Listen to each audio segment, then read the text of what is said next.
Morning students. RPSC Rajasthan board history chapter first का हम part second start करेंगे। कल हमने भारतीय इतिहास की जानकारी के साहित्यिक स्रोतों का इंट्रोडक्शन किया था। तो साहित्यिक स्रोत मैंने आपको 4 बताए थे: धार्मिक साहित्य, धर्मेतर साहित्य, क्षेत्रीय व विदेशी साहित्य और वंशावलियाँ। ठीक है, तो अपने आप धार्मिक साहित्य है, इसकी डिटेल में व्याख्या करेंगे। धार्मिक साहित्य में ये देखो, धार्मिक साहित्य यज्ञ और कर्मकांडों पर आधारित जो साहित्य रचा गया है उसे क्या कहते हैं? ब्राह्मण ग्रंथ कहलाते हैं। वो क्या कहलाते हैं? ब्राह्मण ग्रंथ कहलाते हैं। यज्ञ और कर्मकांडों, यज्ञ में पूजा और उपायों पर आधारित जो साहित्य रचा गया था वे क्या है? ब्राह्मण ग्रंथ कहलाते हैं। और न्यायिक ग्रंथों में जिनकी रचना ऋषियों द्वारा वनों में की गई है, दार्शनिक विषयों का उसमें क्या विवरण मिलता है। दार्शनिक विषय कौन से हो गए? जिसमें आत्मा, परमात्मा, उनकी क्या मिलती है? जानकारी मिलती है। तो आगे नेक्स्ट अपना है ब्राह्मण साहित्य। ब्राह्मण साहित्य में सबसे प्राचीन ग्रंथ कौन सा है? वेद है। सबसे प्राचीन ग्रंथ कौन सा है? वेद है। तो वेदों के द्वारा हमें संपूर्ण आर्य सभ्यता व संस्कृति की जानकारी मिलती है। वेद ज्ञान के समृद्ध भंडार हैं। वेद ज्ञान के क्या हैं? समृद्ध भंडार हैं। वेदों की संख्या 4 है: ऋग्वेद, सामवेद, यजुर्वेद व अथर्ववेद। कितने बताई गई वेदों की संख्या? वेदों की संख्या 4 बताई गई है। चारों के नाम क्या है? ऋग्वेद, सामवेद, यजुर्वेद व अथर्ववेद। ठीक है, तो अब इसका अपने चारों का वर्णन करेंगे आगे। ऋग्वेद में क्या है? 10 मंडल हैं। ठीक है, 1028 क्या है? सूक्त। 10 मंडल में क्या है? 10 पाठ हो गई है। ठीक है, 1000 सूक्त क्या है? पंक्तियां या मंत्र हो गए। 10 मंत्र हो गए, 1028 सूक्त है। नेक्स्ट अपना है सामवेद। सामवेद में क्या दिया हुआ है? सामवेद में आरों द्वारा गाई जाने वाली क्या है? सामग्री है, जिसे भजन गाने वगैरह हो गए, उसे क्या कहेंगे? सामवेद में आर्यों द्वारा गाई जाने वाली सामग्री है। नेक्स्ट अपना है यजुर्वेद। यजुर्वेद में क्या आता है? यजुर्वेद में आता है यज्ञों से संबंधित विवरण मिलता है या उनकी जानकारी मिलती है। तो नेक्स्ट है अथर्ववेद।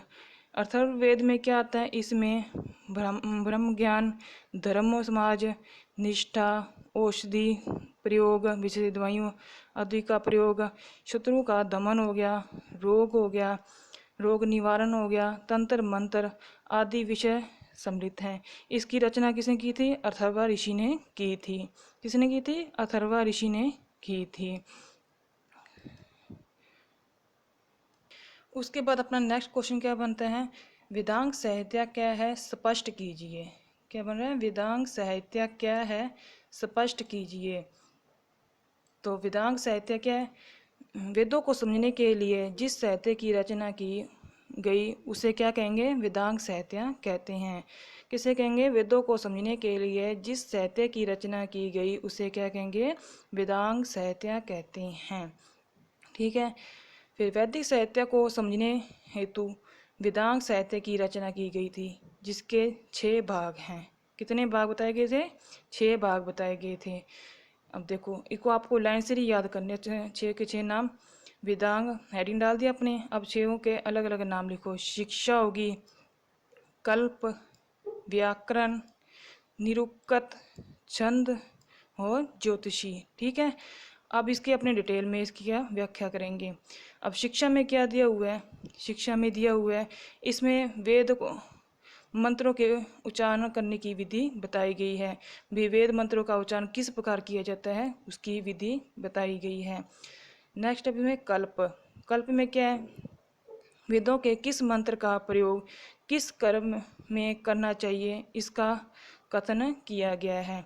भी कौन से मंत्र में कौन सा कर्म है उसका वर्णन किया गया है। तो इसमें अलग अलग मंत्र के लिए अलग अलग बताया गया है कि किस कर्म के लिए कौन सा मंत्र जरूरी है। तो उसके लिए उसका वर्णन किया गया है, इसका कथन किया गया है। नेक्स्ट अपना है व्याकरण। व्याकरण में क्या दिया हुआ है? इसमें प्रकृति और प्रत्यय आदि के योग से शब्दों की सिद्धि और उदात्त अनुदात्त, ठीक है, उदात्त अनुदात्त तथा सवरित शब्दों की स्थिति का बोध होता है।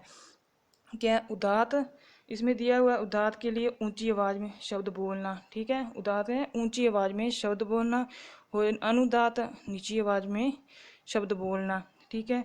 और उसमें क्या है, सवरित स्वरों का क्या है, स्वरों का ज्ञान हो गया। इसमें सवरित क्या हो गया, स्वरों का ज्ञान, ठीक है। तो नेक्स्ट अपना है निरूपकत। निरूपकत में क्या है, वेदों में जिन शब्दों का प्रयोग जिन जिन अर्थों में किया गया है, क्या वेदों में जिन शब्दों का प्रयोग जिन जिन अर्थों में किया गया है उनके उन उन अर्थों का निश्चयात्मक रूप से उल्लेख निरूपकत में किया गया है। इसमें क्या है, वेदों का जिन जिन शब्दों का प्रयोग जिन जिन अर्थों में किया गया है उन शब्दों का निश्चयात्मक रूप से उल्लेख निरूपकत में किया गया है, ठीक है, ये आप समझी गए होंगे। नेक्स्ट अपना है छंद। वेदों में प्रयुक्त गायत्री, उष्णिक आदि छंदों की रचना का ज्ञान छंद शास्त्र में से होता है। किससे होता है, छंद शास्त्र से होता है। नेक्स्ट अपना है उपवेद, ठीक है। उपवेद में कितने आएंगे, उपवेद में अपने आगे उपवेदों की संख्या बताई गई, इसने 4 बताई गई है। कितनी बताई गई है, 4। देखो ये अपने हो गए ना, शिक्षा, कल्प, व्याकरण, निरूपक, छंद और उपवेद। यहाँ उसमें एक संख्या बताई गई है, उपवेदों की संख्या 4 है। उपवेद में पहले कौन सा आएगा, आयुर्वेद। देखो आयुर्वेद, नंबर 2 पर कौन सा है, धनुर्वेद, ठीक है। नंबर 1 पर कौन सा था, आयुर्वेद। नंबर 2 पर धनुर्वेद। नंबर 3 पर गंधर्व वेद और नंबर 4 पर कौन है, शिल्प वेद, ठीक है। तो उपवेदों में से चिकित्सा, वास्तुकला, संगीत, सैन्य विज्ञान आदि की जानकारी मिलती है। किसकी जानकारी मिलती है, जैसे आयुर्वेद से किसी मिलती है, चिकित्सा की जानकारी मिलती है। धनुर्वेद से किसी मिलती है, वास्तुकला की जानकारी मिलती है।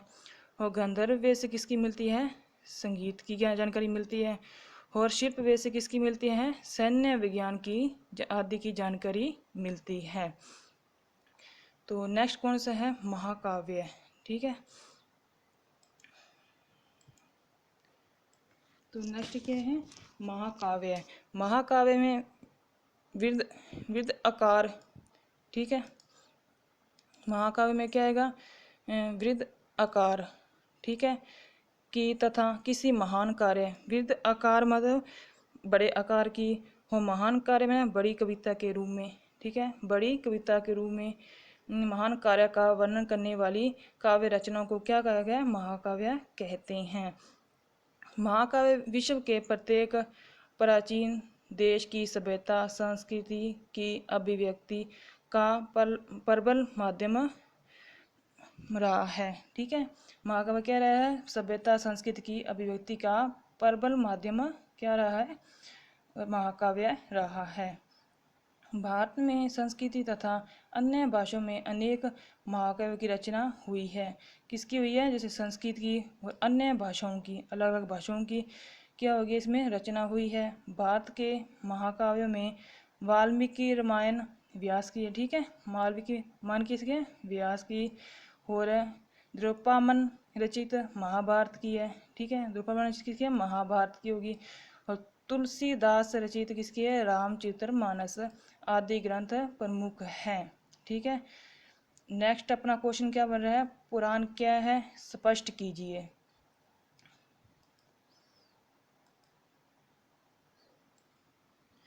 पुराण क्या है, स्पष्ट कीजिए। पुराण का शाब्दिक अर्थ है प्राचीन आख्यान या पुरानी कथा। जैसे प्राचीन आख्यान हो गए या पुरानी कथाएं होती है, उसे क्या कहा गया है, पुराण कहा गया है। पूरा शब्द का अर्थ है अनागत एवं अतीत, ठीक है, अनागत एवं अतीत। अन शब्द का अर्थ क्या हुआ, इसमें कहना या बतलाना, किसी से कोई बात कहना या बतलाना। अर्थात जो पुरातन अथवा अतीत, क्या, जो पुरातन अथवा अतीत के तथ्यों, सिद्धांतों, शिक्षाओं, नीतियों, नियमों और घटनाओं का विवरण प्रस्तुत करें। माना जाता है कि सृष्टि के रचनाकर्ता ब्रह्मा जी ने सर्वप्रथम जिस प्राचीनतम ग्रंथ की रचना की उसे क्या कहा है, पुराणों के नाम से जाना जाता है। क्या कहा गया है इसमें कि सृष्टि के रचनाकर्ता ब्रह्मा जी ने सर्वप्रथम जिस प्राचीनतम धर्म ग्रंथ की रचना की थी उसे क्या कहा जाता है, पुराण के नाम से जाना जाता है। तो इसके 5 विषय हैं, ठीक है। अभी इसके कितने विषय हैं, 5 विषय हैं।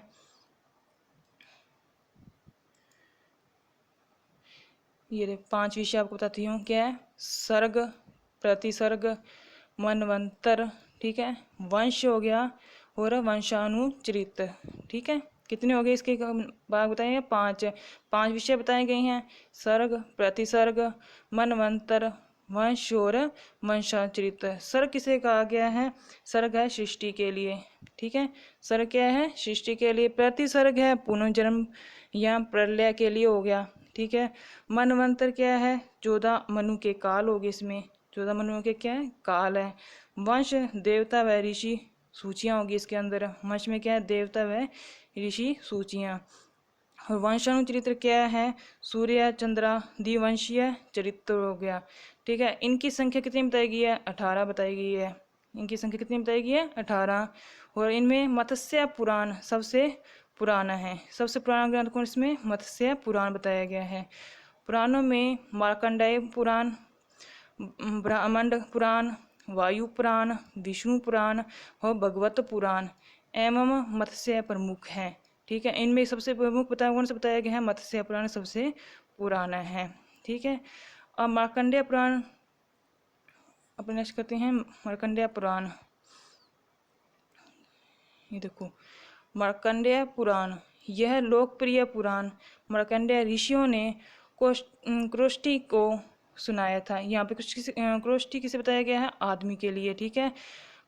मार्कंडेय ऋषि ने एक आदमी को सुनाया था। इसमें ऋग्वेद की भांति अग्नि, इंद्र, सूर्य आदि देवताओं पर विवेचन है। किस पे, इसमें अग्नि हो गया, इंद्र हो गया, सूर्य हो गया आदि देवताओं पर विवेचन है। और गृहस्थाश्रम, दिनचर्या, नित्य कर्म आदि का की इसमें चर्चा दी गई है। मार्कंडेय पुराण में क्या है, गृहस्थ में क्या क्या है, दिनचर्या में अपना क्या क्या कार्य करते हैं, नित्य कर्म भी क्या क्या अपना आदि की इसमें क्या क्या है, चर्चा की गई है। नेक्स्ट पुराण है विष्णु पुराण। इसने बताया कितना, ये देखो मार्कंडेय पुराण, ब्राह्मण पुराण, वायु पुराण, विष्णु पुराण, भगवत पुराण एवं मत्स्य प्रमुख है। तो इसकी आपकी डिटेल बता रही हूँ। बुक में शायद आपको ये नहीं मिलेगा, तो आप यहाँ डिटेल से इसको कॉपी में नोट कर लेना और याद कर लेना। विष्णु पुराण, इसमें विष्णु पुराण में मुख्य रूप से श्री कृष्ण चरित्र का वर्णन है। किसका वर्णन है, श्री कृष्ण चरित्र का वर्णन है। नेक्स्ट है वायु पुराण। इसमें सूर्य चंद्र ग्रह, इसमें क्या है, सूर्य चंद्र ग्रह, नक्षत्र, ज्योतिषी, आयुर्वेद आदि का वर्णन है। भगवत पुराण, भगवत पुराण में इसमें क्या है, इसका मुख्य वर्णन किसमें विषय, भक्त योग है। इसका मुख्य विषय क्या है, भक्त योग है, जिसमें कृष्ण की सभी देवों का देव, कृष्ण की सभी देवों का देव यहाँ स्वयं भगवान के रूप में चित्रित किया गया है। क्या किया गया है, देवों का देव यहाँ स्वयं भगवान के रूप में चित्रित किया गया है। Thank you, have a nice day. तो आप ये सारा वर्क नोटबुक में नोट कर लेना। बुक में इतना डिटेल से नहीं दिया, कितने डिटेल से आपको नोट्स बनवाए जा रहे हैं, तो आप अच्छा से इनको नोट्स बना के कॉपी में नोट करना। Thank you.